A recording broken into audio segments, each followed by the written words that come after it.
વલસાડમાં નેલ પોલિશની આડમાં ચાલતી ડ્રગ્સ ફેક્ટરીનો પર્દાફાશ થયો છે। વલસાડ જિલ્લાના પીઠા ગામ નજીક આવેલા એક શોપિંગ સેન્ટરમાં ડાયરેક્ટર ઓફ રેવન્યુ ઇન્ટેલિજન્સની ટીમે દરોડા પાડી ડ્રગ્સ બનાવતી ફેક્ટરી ઝડપી પાડી। ચેકિંગ દરમિયાન લગભગ 10 કિલો તૈયાર ડ્રગ્સ અને 104 કિલો અંડર પ્રોસેસ ડ્રગ્સ મળી આવ્યું છે અને કુલ 114 કિલોગ્રામ પ્રવાહી ડ્રગ્સનો જથ્થો જપ્ત કરવામાં આવ્યો છે, જેની બજાર કિંમત આશરે 20 કરોડ રૂપિયાથી વધુ થાય છે।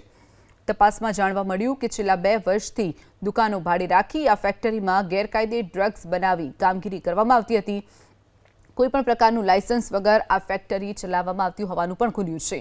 ડીઆરઆઈએ કાર્યવાહી દરમિયાન ફેક્ટરીના 2 માલિક ચંદ્રકાંત કે છેડા અને અશોક મુળજી પીઠરિયા તેમજ 2 વર્કરો મળી કુલ 4 વ્યક્તિઓની ધરપકડ કરી છે। કોર્ટમાંથી તેમણે 3 દિવસના રિમાન્ડ મેળવી આરોપીઓ ડ્રગ્સ બનાવવા માટે કેમિકલ ક્યાંથી લાવતા હતા, તૈયાર માલ કોને સપ્લાય કરતા હતા અને ટ્રાન્ઝેક્શન ક્યાં થતું હતું તે દિશામાં તપાસ હાથ ધરી છે।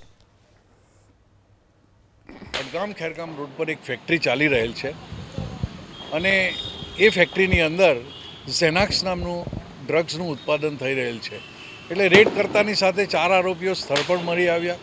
એક અશોકભાઈ અને બીજા અશોકભાઈ પીઠડિયા અને બીજા ચંદ્રકાંત છેડા, આ 2 આરોપીઓ પાર્ટનરશિપની અંદર ધંધો કરતા હતા અને એ પાર્ટનરશિપની અંદર એ લોકોએ જે મુદ્દામાલ બનાવેલો હતો ઝેનાક્સ ડ્રગ્સનો એ 10 કિલોગ્રામ મળ્યો છે અને જે અનફિનિશ જે ગુડ્સ હતો એ લગભગ 104, એમ કુલ 114 કિલોગ્રામ ઝેનાક્સ ડ્રગ્સ મળેલી છે।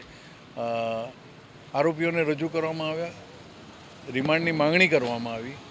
4 દિવસના રિમાન્ડની માંગણી કરી નામદાર કોર્ટે શુક્રવારે 5 વાગ્યા સુધીના રિમાન્ડ આપ્યા છે। આ ખૂબ ગંભીર પ્રકારનો ગુનો છે। 20 વર્ષ સુધીની સજા છે, મિનિમમ 10 વર્ષ સુધીની સજા, 2 લાખ રૂપિયા સુધીનો દંડ છે। એટલે આ પ્રકારના ગંભીર ગુનામાં આરોપીઓ સંડોવાયેલા છે અને 90 દિવસ બાદ એમની સામે નામદાર કોર્ટમાં ફરિયાદ દાખલ થશે।